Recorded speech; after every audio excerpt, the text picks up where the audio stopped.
Well, guys, I want to thank you for tuning in. I couldn't be more happy to have on the line somebody whose work has meant a heck of a lot to me. And for those of you who know him, I'm sure his work has meant a heck of a lot to you, too. He's a forensic historian and a whistleblower.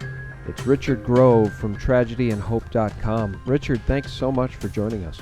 Thank you for inviting me, Sean. I should tell you, I listened to a interview you did. I believe it was on Red Ice Radio with Henrik. And I listened to your testimony about your 9/11 experience several times. I think I listened to that particular podcast twice because it was so incredibly gripping. Do I have that right? Were you on Red Ice Radio as a guest? Oh, definitely. I know Henrik and Lana, and it's a wonderful show. I had listened to it while I was developing my first podcast, going through the first 20 episodes. It was 9/11 Synchronicity back in 2006. So I've listened to Henrik's podcasts for a long time, and every now and then I find something so interesting that I got to share an hour or two with my friends. Yeah, I mean, it really is exceptional. If folks haven't heard that, I'd encourage you all to go to Red Ice Radio and check out the interview that Richard did. I'm sure you can search for it there, or if I can find the link, I'll embed it in the more information section here below. Yeah, if memory serves, I think I did 2 interviews with him maybe last year, and the one in October is the one folks are looking for. If you're looking through his playlist, the October one was on 9/11, I think. Well, I've listened to just about everybody who's ever had a story to tell about 9/11, and I mean everybody, from William Rodriguez, who was in the basement when the first plane hit the first building, and was the last man out, literally, of the buildings. I've listened to testimony from just about everybody, and I've never heard testimony as powerful as yours. It really moved me a lot because I'm well versed in the official story of 9/11, and I'm well versed in the alternative theories, and boy, I'll tell you, that is just one powerful interview. We don't have to get into that now here because I think it would take our entire time with you, but you have such powerful testimony to share. Is that basically, do you think, the event that contributed to your wake-up? I think from that interview, that's pretty much the gist that I took from it. Well, definitely. My personal experience played into me asking a lot of questions, because when you see buildings blowing up and you've never seen anything like that before, I mean, that's a real shock. And I always describe the footage that's shown on that day around the world over and over again as a snuff film. And so everyone's traumatized to some extent, depending on your proximity about that event. But yeah, it was definitely, it wasn't the first thing that made me ask a question, but it was the first thing that made me say, hey, I really am not familiar with my surroundings, and that's dangerous.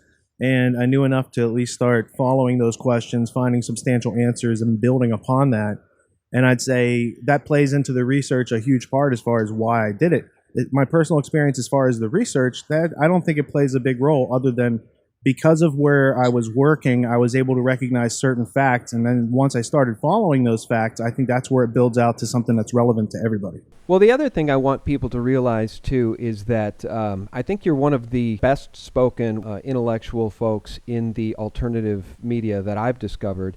You're just really, really such an intelligent, bright guy that I've learned a lot from you. I know that your core focuses really these days are on intellectual self-defense and self-reliance in all areas. And you actually have a program over at Tragedy and Hope called History So It Doesn't Repeat. And your most recent interview is with Charlotte Iserbyt, the author of The Deliberate Dumbing Down of America. And the interview runs 1 hour and 14 minutes. And I would encourage everyone to head over to tragedyandhope.com and listen and watch that interview now, because it's just so powerful, and it speaks specifically to this idea that we all need the wake-up call, and then part of the wake-up call is learning how to think for ourselves. And I think you really stress the trivium. Is that right, Richard? Grammar, logic, and rhetoric? Well, what we teach is the integrated trivium method, which is a little bit different than the classical trivium. The classical trivium, classically, was something that was prescribed by authorities, whether it be a religious institution or a government institution, to train their population kind of in an enclosed circle, which was called the encyclios paideia, which means a circular education. It's also the same root word where we get encyclopedia. It's a limited, finite set of knowledge, and basically you're presented with that, and that there's nothing outside of that. The integrated trivium method that we teach is a process of observation, identification, organization, and communication, which allows each individual to act autonomously, learning for yourself, not having to wait for an authority to prompt you or lead you in a false direction. You'll be able to recognize fact from fiction and be able to learn the new tasks and develop new habits that lead to a more self-reliant and less dependent lifestyle in the state.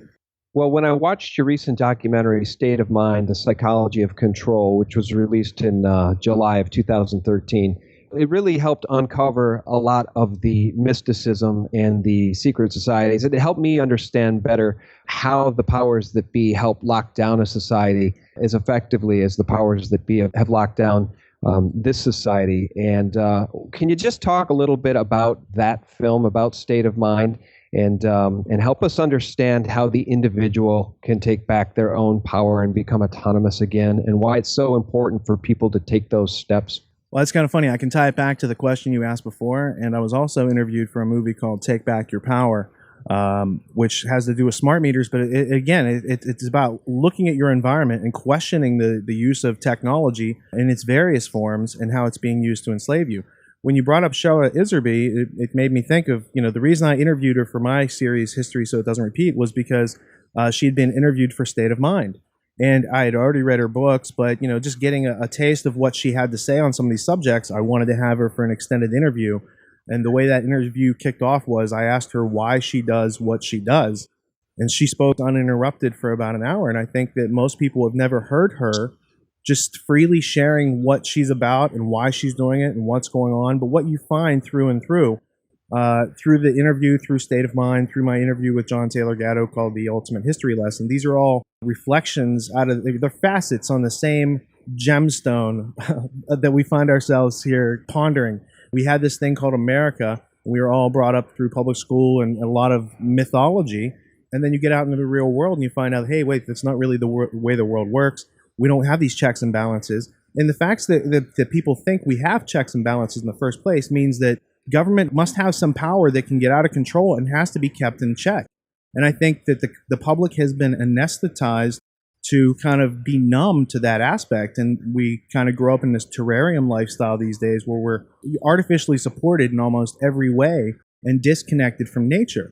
So what Iserby, what Gatto, what many others were pointing to was the way that they've been changing our culture is slowly and methodically and incrementally, such that you don't notice it at any given time, but you can only notice it if you take like a core sample back into the past and look at these different striations, and you can watch the tyranny, you can watch the collectivism, all these things creep into our education system. So the reason after something like 9/11 that the public doesn't know what's going on and can't, they have to look to the president and look to the corrupt media for their answers.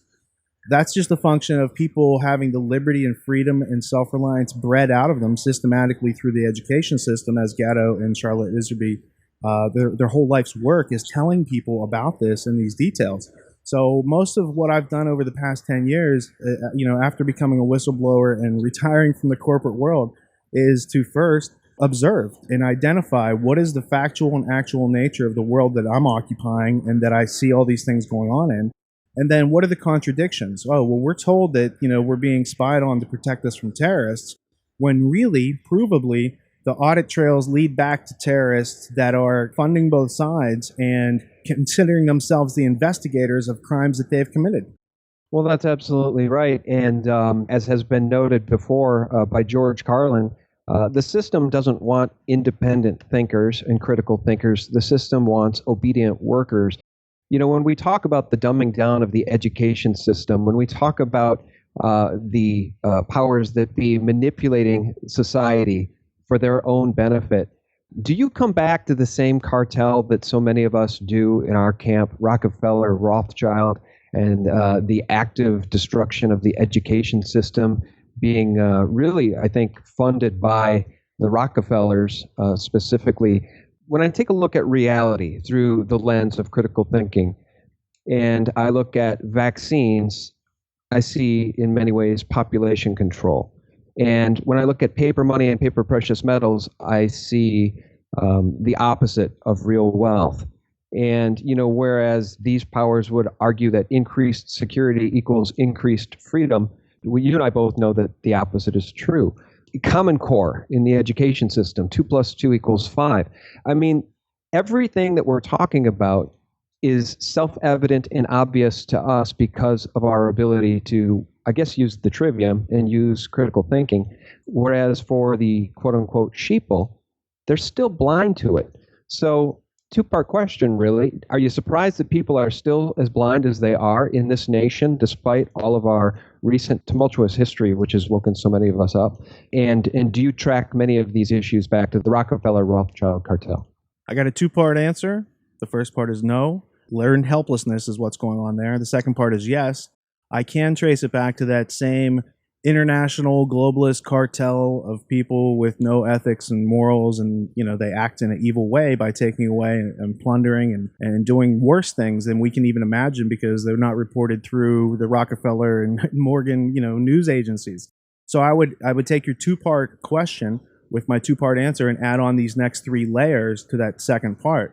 What you're talking about as far as the international bankers, the globalists, they don't believe in individual sovereignty. They don't believe in nations. They believe in collectivism, and they believe that individuals should be used to serve an elite population who think that they are God here on earth, to be an authority and tell you what to do with your life. So if you happen to use your mind and think about this, you could you could have a term for these people, which would be intra-specific kleptoparasites, people of the same species who are plundering from us. Intraspecific kleptoparasites would be that layer that you referred to. I could take it to a philosophic layer and say it's not any one group of people. Now, all of these people subscribe to a philosophic corruption of reality. They argue that there is no objective reality, and therefore it's a philosophy of solipsism, or really the absence of any reasonable or philosophic thinking, because philosophy is about finding truth. I could take it one more level and say that the evil really is not the king. It's all the people who let that go on and treat him like a king and give him respect like a king. And so you have this whole ruling class that develops. So the people who don't think for themselves, i.e. the order followers out there, the people who assume, the people who know better and let bad things happen out there and don't defend individual rights, that is how evil is precipitated by that ruling class. So you can really study it on, you need to study it on all three levels to have a holistic perspective of it, because it's not just any one group, because this type of mentality has existed through time, since the creation of money. So what you're getting into by looking into 9/11 is really the history of the world, the history of currency, the history of governments, the history of all these institutions around us. So I think it's a fascinating journey. I just wish we could have gotten this education in school and they didn't have to blow up people in New York City and around the world to do this. Are you surprised by the lengths to which these people are willing to go to protect their system and to keep the people enslaved? Do you ever find yourself shocked by the fact that they continue to roll out 9/11 time and time again, even though so many have poked holes through the story and so many realize that the official story is a sham? I guess, do you find yourself shocked that these people are so willing to take us to continuous war after war after war? It seems they will stop at nothing. Are they ultimately just social Darwinists? Yeah, they're eugenicists, they're social Darwinists, they're collectivists. They're just people that don't respect the rights of others, and they selectively believe in truth. I mean, they would argue if you said something out of scene to them, they would demand a reason. Why weren't you here on time, or whatever, They demand reason for part of their lives, but the other part of their lives, they acquiesce.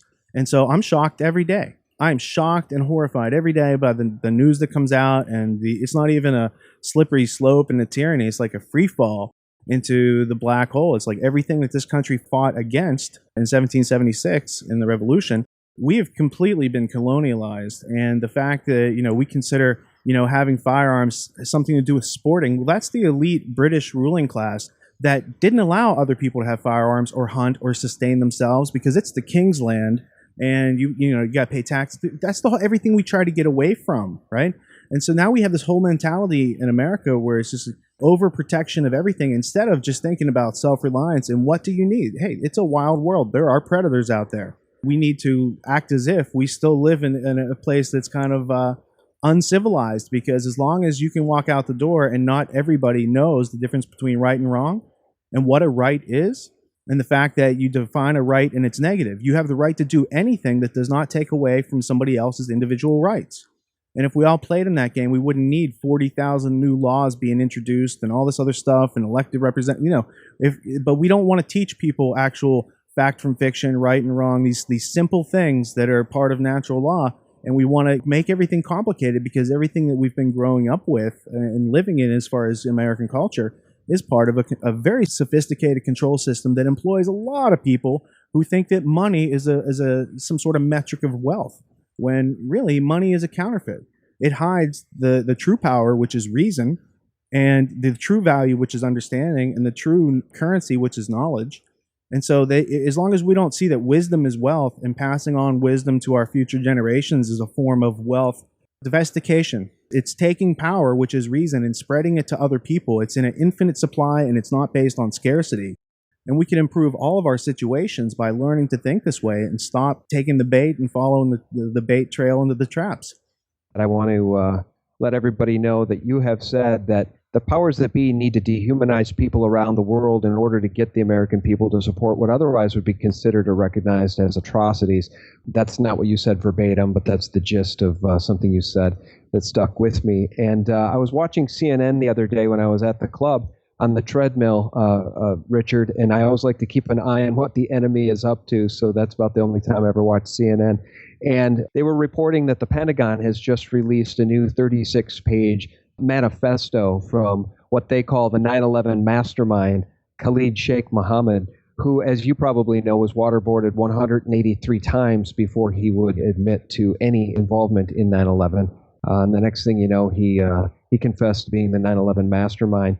I thought it was shocking to see CNN roll out pictures of Khalid Sheikh Mohammed as the 9/11 mastermind in this story, because what they did in this piece, and I'll show it on screen here in this video, Richard, is they were showing him with a very, very long beard and a turban, and he looked just like Osama bin Laden. It's just shocking levels of propaganda that are shoved down the throats of the people 24/7. Well, I think for all too long, it's not that people accept it. They just don't have an outlet to reflect back. I mean, when they were getting the newspapers back in the day, there's not really, you can write a letter to the editor and maybe it gets printed and maybe it doesn't. And today in the internet culture, sure, you can make some comments online to the story and, this and that, but basically they have momentum and they are just carrying their lies forward. It's the same thing with Kennedy. If you actually sat down as an investigator and went through the evidence that exists, especially the Warren Commission report, the 26 volumes, there's 15 in testimony and 11 in exhibits. If you actually go through there is no way you would come up with a story that we all grew up believing, or not believing, but being told. Because I don't think I've ever believed that from the time I was a child. It doesn't make sense. I just finished composing a 12-hour is it 12 hours? I think it's 18 hours, actually, now that I added some other pieces. On a JFK 50th episode. Now, it's not meant to be listened to all at once. It's more of an archive to be preserved into the future of relevant evidence that does exist. It has primary sources and interviews with people who were there at the scene. And it goes into a lot of details that I haven't seen covered in any other, the majorly circulated JFK studies. So I wanted to put something on the record. Now, in order to do that, I had to listen to hundreds of hours of content to come up with this 18 hours of what I feel to be pretty juicy content. Because if you listen, it's something that if you made a bet with somebody over dinner and said, hey, well, I bet, just listen to this one episode of this one podcast and come back and tell me what you think. That person would find themselves getting a pen and pencil and a notebook, and they'd be looking stuff up on Google and taking notes and going through the references. You'd get a better education than any college in this country is going to give you on that topic or American history in totality, because it's not a disconnected event. It connects into Watergate, it connects into Vietnam, it connects into 9/11, connects into the Patriot Act, and it connects into the tyranny we're experiencing today, because the rise of the surveillance state was hand in hand, and the rise of the military-industrial complex, it's right hand in hand. And so the episodes that I did prior to the JFK episode also laid out the rise of the surveillance state and the rise of the whistleblowers, which is how we know about this growing surveillance state. Is that going to be free on your site? Tell us how people get to listen to that on your site. What will that be called? And tell people about membership or anything else, because we want to support you. Sure. It's tragedyandhope.com. Tragedy and Hope is named after a famous history book that really gives, it's like the Rosetta Stone to understand the verifiable scholastic level understanding of the New World Order, something that has become such a cliched term. But that term was created by the people who are the globalists. They're the collectivists. They're the people who have a mission to destroy America and to make it part of the British Empire. They've been doing it unchecked for the most part for more than 100 years. And I could drown you in the documents. Literally, I could put you in a room and drown you with documents that uphold this in their own words. It's not conspiratorial at all. It's just a historical study. So what I do at Tragedy and Hope is we produce media in the form of videos, the history series, History So It Doesn't Repeat, and a podcast called The Peace Revolution. The Peace Revolution is found under the audio tab at tragedyandhope.com, and you can dip into any episode you want. They're all kind of self-contained components, but they also fit together. By going through the various components in the curriculum, you're now building out a solid understanding of the education system or Agenda 21, or, here's all the facts just on the term New World Order. I think that there was one of the episodes where we came up with, 100 references for it in history. So you can, follow the chain of events through. We've done episodes on productivity methodologies, like getting things done. So you can learn how to find time in your schedule to do research when you find, there's a cornucopia of information that you've not been exposed to your whole life. Now you've got to find a way to start consuming it. Our job on my end is to produce commercial-free media and to provide it to the public. The people who listen and appreciate that then donate and subscribe to our website to gain access to the community. That supports us and allows us to keep creating media. They also get access to being able to discuss, study, post videos, post blogs, and there's a good number of people from around the world. I think last year, 178 countries had people that downloaded their content. So we don't have as, deep an audience as Alex Jones. There's not millions of people tuning in, but we do have a really broad message that applies to basically anyone who can decipher English. Well, Richard, thanks for that. And everybody, just be sure to get over to tragedyandhope.com. On that podcast note, I listened to a podcast that you did with two other very, very smart fellas, and I don't have their names in front of me, but you guys were talking about the history of the intelligence agencies, the roots of the MI6, the CIA, the bankster relationships, and it was, again, one of the most compelling podcasts I've ever listened to. I had it on my MP3 player. I listened to that broadcast at least 3 times, maybe 4, and I swear to you, Richard, every time I listened to it, I learned something new.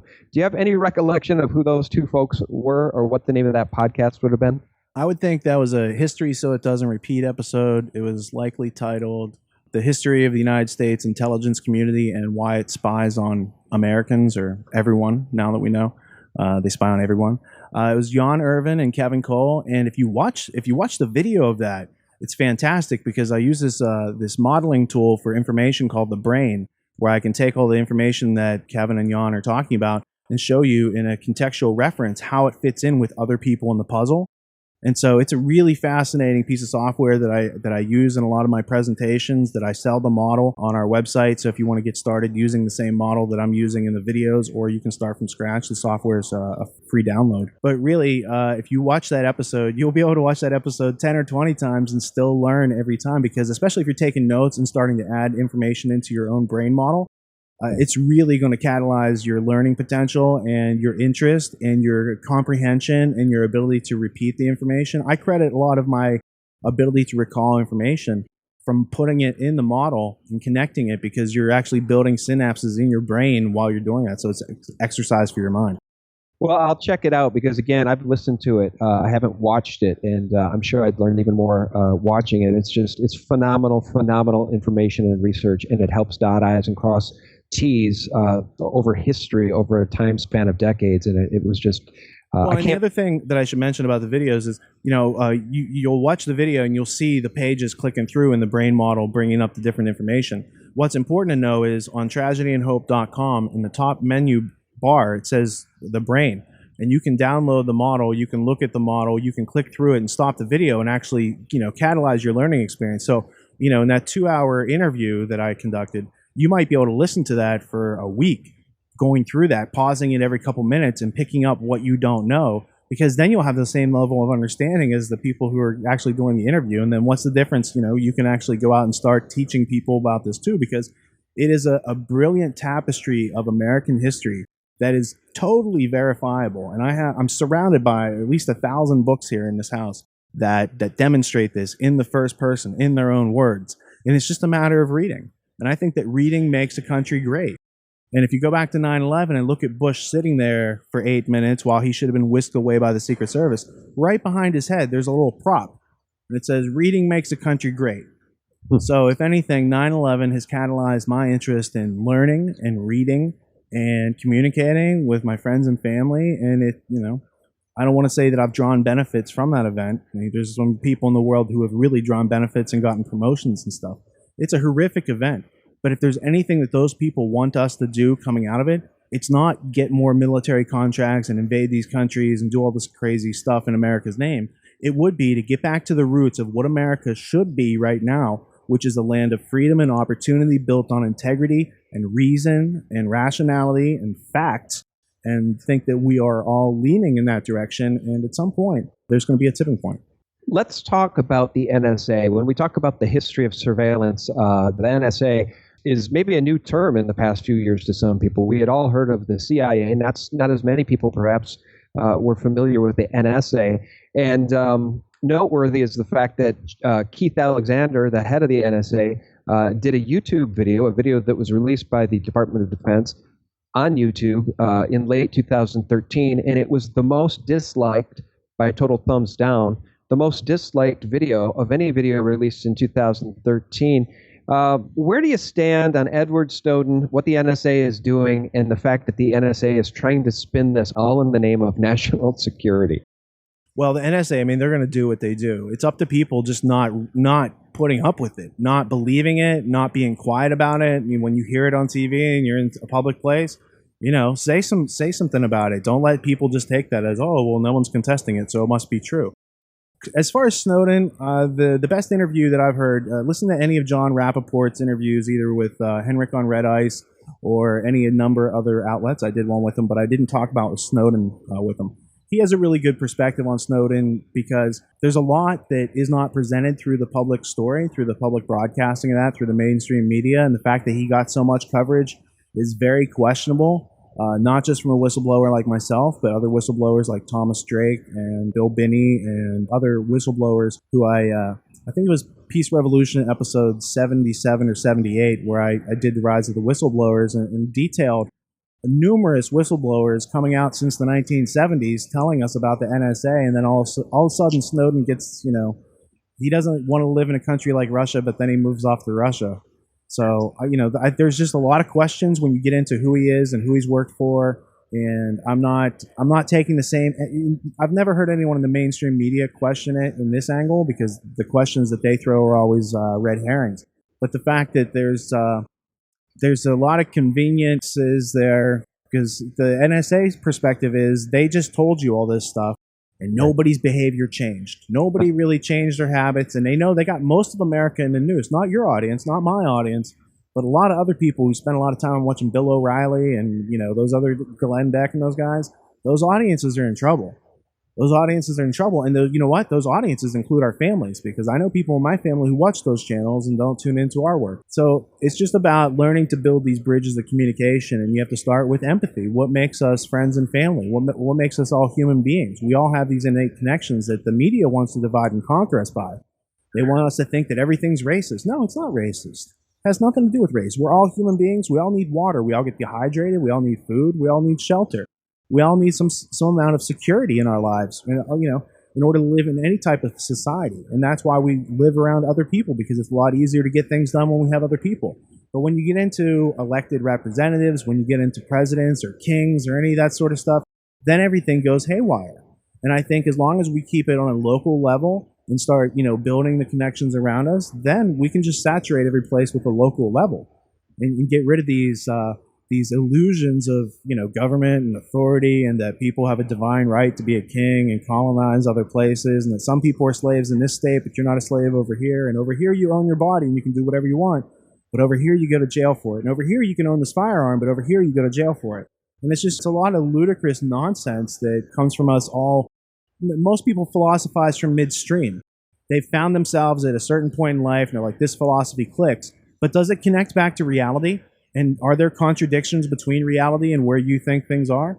Because I hear people espousing or parroting ideas all the time that they hear on the media, but they don't really understand those ideas. And this happened for far back as Rome. It's called Citicism, after the Latin word sitta, P-S-I-T-T-A, which means to parrot. I have friends and family, too, who just, they don't want to listen to anything that I have to say about anything. They want to stay ingrained and invested in their own current paradigm, regardless of what reality presents to them on a daily basis, regardless of what the NSA is doing, regardless of the trampling of the Bill of Rights and Constitution. They want to hold fiercely to their right-left paradigm and just believe that all will be okay if they can get a Republican back in the office, etc. It's terrible. Well, and you know what? It's common too. So the kind way that I've found to refer to that is the terrarium mentality. A terrarium is an artificial habitat you provide for a pet. And people who love the terrarium and don't want to go outside and actually figure, oh, wait, I'm outside of being provided for every day in this artificial place. So what you find is people don't have a metric for knowledge. They have no metaphysics. They have a lot of epistemology. They have a lot of thoughts about stuff, but those thoughts don't actually come from the observation of the things that exist, right? So the idea is formatting a hard drive. Once you format your hard drive with a philosophy that represents objective truth, then you can find facts in fiction, you can determine right and wrong with consistency, and you can pass that on. What most people are in is a default disk state, yet to be formatted, which is chaos. And so chaos and no objective truth, these are synonyms. And so the philosophical term for that is solipsism, where they argue that there is no such thing as objective truth, that truth is whatever you make it up to be and whatever you believe in your mind. That's fine for a person, but you know what? As an individual, you can't even survive in nature by yourself like that, let alone coexist with other people. So the point is that solipsism, this poisonous absence of philosophy that has engripped our society, is only possible in the terrarium. It cannot exist outside the terrarium, and thus I think it's a function of civilizations forming and government. So as long as there has been governments and cultures and societies that are living in an urban area, there has been, you can get people to believe that there is no such thing as objective truth, and you can trick them and, magic tricks and psychological warfare. But that doesn't work so well on, let's say, hill folk who have to go out and provide for themselves every day because they know there is such a thing as cold. And if it gets too cold, you're going to get frostbite and exposure and you're going to die. And there is such a thing as water that is not potable, not drinkable. Right. And so if you just think, well, I'm going to wave a magic crystal over this and the water's going to be fine, you're going to find out real quick that doesn't exist. However, in the urban confines where you don't know where your water comes from, your food comes from, and you have no idea how to build a shelter for yourself or make fire, keep yourself warm. When you don't have these self-reliance concepts in your mind's very weak and malleable and easily entertained and easily tricked. And this is what, I see this as something that they found out, they discovered, and now they've systematized. Now the terrarium mentality is 95% of America. They've declared war on natural law and individual liberty in this country, and yet nobody's really, entire communities are ignorant of this. And so if it weren't for people like Alex Jones doing what he does for the past 20 years, that inspired a lot of other people to say, hey, yeah, you know what? This dude needs help, and I don't want to sit around waiting for him to do everything. There's a lot of us out there that have been trying to consistently, what are the useful components here to get ourselves free of this situation, and how do we pass out the components to more people? This is the 21st century American Revolution. It's not a physical war. It's a war of your mind. That's why we did State of Mind Psychology of Control, because we're telling you, here's a map to the battlefield. It's not the battlefield itself. It is a map. It is an extraction. It's a representation of that. Take it and learn from it and improve upon it, and find out what areas you might be being adversely affected by. Because once you learn about it, you can do something about it, and until you learn about it, you can't do anything about it. So I think that's really why we spend a lot of time, all of us, creating media and trying to get it out to our respective audiences, because without this consistent flow of here's what exists that you're not being presented with, and it's an important component. You might not need it right now, but this is an important component to understand the nature and answer all your own questions of who's doing this, why are they doing this, and how's it going on? There are answers to those questions, and I see everyone trying to recreate the wheel. Instead, I'm like, here's plans for wheels. Go and create. That's brilliant. Well, let's talk about the terrarium before we let you go. Let's talk about this construct that allows our friends and neighbors, the sheeple people, to remain in that construct. If they can only survive there and believe what they believe in that construct, in the terrarium, is our best hope that the terrarium finally collapses, that being this fiat debt-based, war-based monetary system. The Pentagon can't survive without its $600 billion in fiat a year. How do we get out of this mess, and what do you see as our greatest hope for the future? Well, I think the mentality is what supports all that stuff. So let's say that the state we're all in is a cocoon. and that by changing our mentality is how we get out of that cocoon, going from a static stimulus response type of mechanism to putting thinking back in between stimulus and response. Stimulus response is control, it is slavery, it is everything that the founding fathers fought against. And stimulus thinking response, well, that's liberty. That's a free, autonomous, self-reliant human being with the world at his fingertips, and the world is his resource or her resource, right? So these are the basic justifications and like the defining territory of like, here's why that's bad and here's why this is good. The whole mentality of the terrarium has to be melted away day by day by people exposing themselves to healthy media, by changing your habits. Stop taking in poisonous corporate media with pharmaceutical commercials and all that stuff. You do not need that.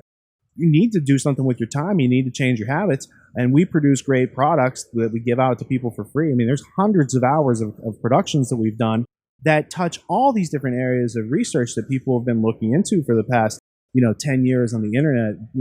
That's the trend since 9/11, the truther community. Here's how to actually find truth, and here's the truth that exists out there. And once you know those two things, now you can go discover new truth that no one's observed yet, but other people can verify. This is how we progress understanding through discussion and not argumentation or debate. It's about discovery. And so each of us is out there, and part of this history, we don't have to sit here and let this all happen to the world. We can provide resistance. And the more people who provide mental resistance and intellectual self-defense and then can demonstrate physical reliance and physical self-defense, that's it. Non-aggression and self-defense. And if we know right from wrong and we can spread that information to other people, I think we're all the better for it, because the people who recognized the tyranny in 1775 and 1776 that led up to the revolution, these people knew right from wrong. They knew how to light a fire, and they knew the value of firewood and nails. Like when they would move, they'd burn the house and save the nails because there was a shortage. The British had an embargo, right? So people were making their own nails back then. So we just have to think. There's an ammunition shortage today. They're taking away our ability to even have target practice. Well, how qualified are you to go handle a firearm when you're not able to practice in this country? That's them bleeding us. We're being bled. There are leeches. I'm not saying it's a wolf at the door. Yeah, you could say there's a wolf at the door. But the wolves of Wall Street are the ones we should be looking at. It's not people coming in. It's not the redcoats like that. These are the guys with the waistcoats. We should be watching for the waistcoats. That's right. Yeah, it's not Khalid Sheikh Mohammed. It's the banksters and those that control the Federal Reserve. It's the people at the very tip top of the pyramid that have created this construct.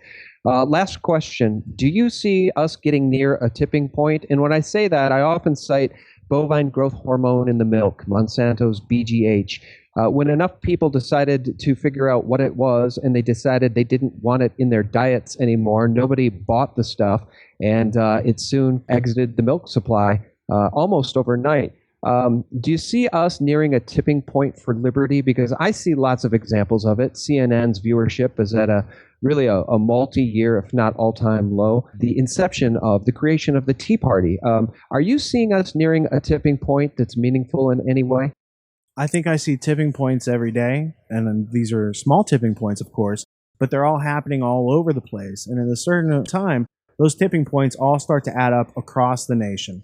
And people start to change their mentality little bit by little bit by little bit, day by day. I mean, that's the whole thing, to continue to learn each day. And I just think it's a growing trend right now to wake up and start learning than it is for people to go into a coma and fall asleep. I think even the youth are being inundated to the point where they're aware of it. They're aware they're being tracked, and they might not care about it yet. They might think they have nothing to hide, but they do. You have privacy for a reason. And if you don't think you do, then turn over your bank account and your PIN numbers to the next guy you see on the street and see what happens. Okay? So you might not think you have anything to hide, but you do have a need for privacy. And this whole, I don't have anything to hide, so it's okay that they spy on everybody. No, it's not okay when other people lose their rights, because you're one of those people. It's going to happen to you eventually. And that's a sign of an irrational mind with a short-term mindset that's not about surviving in this world, which does have predators. And it's about someone who's ingrained into the terrarium lifestyle and goes outside on a cold day not dressed for it. And his car breaks down and he's got to wait for help because he doesn't know how to fix it. It's these types of things. And it's like, those things add up to you not being in control of your life. They add up to other people being in control. And if your rights were not so valuable, like you might not realize they're valuable, but the people that run this planet do. They find you very valuable as a human resource, and that's why they go through so much trouble, spend so much money to inundate us through the education system and the media and the movies and everything else that they've got out there. The natural state of this planet is for individuals to live in freedom and peace and harmony. And it has to be artificially created all the time. All the wars have to be artificially created. They are not natural. The way, not at least in not 150 years, past. There's evidence all through that it's just people who are systematically using other people and other people's children to gain them wealth and bounty out of other people's blood.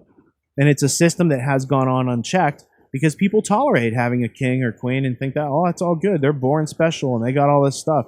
I'm not arguing for socialism or communism or any type of ism.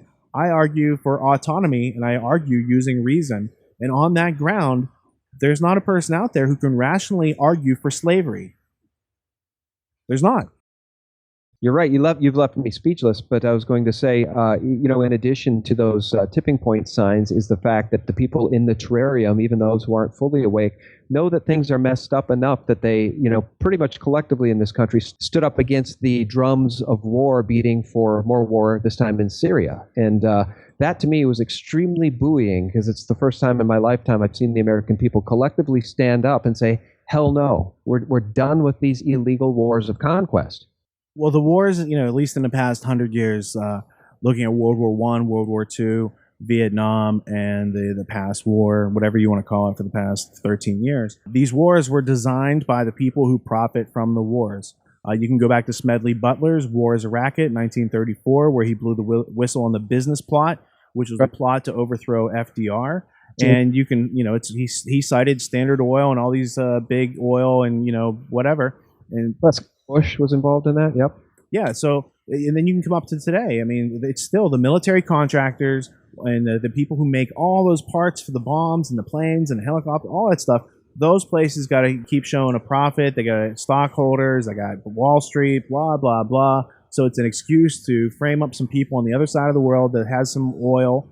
And again, this is not an American policy. It's not an American agenda to go around the world and have like 300 bases around the world. That, by the way, is a British agenda that infected our country as the banking system did in the 1800s. These are not things that this country is supposed to be doing, and we shouldn't be tolerating it in any way, shape, or form. And yet, look at the, like 2/3 of our tax dollars, if not more, go to that so-called defense budget, which is really a budget of aggression that has been used to sully and soil the reputation of America and all the hard work and integrity of all of our families over the past however many hundreds of years that people have lived here has been defecated on by British Anglo-American establishment activities that have usurped the natural ruling power of this country and have broken any tether between the people and the people that are here calling themselves our government.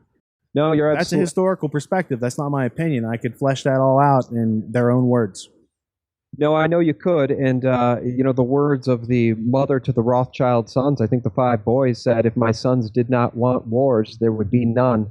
And that's probably a good way to summarize and end our conversation.